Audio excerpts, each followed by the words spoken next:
నమస్తే lucky people. ఏంటి sweet తినాలనిపిస్తుంది. కానీ ఈజీగా అయిపోవాలి. మనకా వంట రాదు. అప్పుడేం జేయాలి? ఈ రవ్వ లడ్డూలు చేసుకోండి. ఏంటి అనుకుంటున్నారా? ఫస్ట్ నెయ్యి వేసి రవ్వ తెలుసు కదా! కరాచీ రవ్వ అంటారు కదా! ఉప్మా చేస్తారు. ఆ రవ్వని బాగా ఫ్రై చేసేసుకోండి. అర కేజీ రవ్వ తీసుకున్నా. ఇప్పుడు అదే ప్యాన్‌లో 1 గ్లాస్ ఆఫ్ కోకోనట్ అనమాట. కోకోనట్ అనేది ఆప్షనలే. వేసుకున్నా పర్లే, వేసుకోకపోయినా పర్లే. బ్యాచిలర్స్ రూమ్స్‌లో ఉండవు గదా!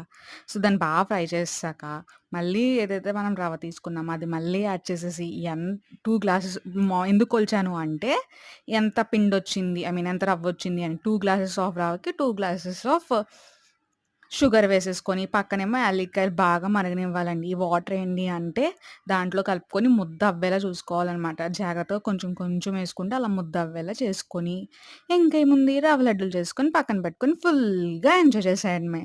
ఛానెల్ చూడడం ఇదే ఫస్ట్ టైమ్ అయితే కొంచెం సబ్స్క్రైబ్ చేయండి. జాగ్రత్త అండి, చేయి కాలిపోద్ది. ఇలా పక్క పిండి తీసుకుంటూ చేయండి.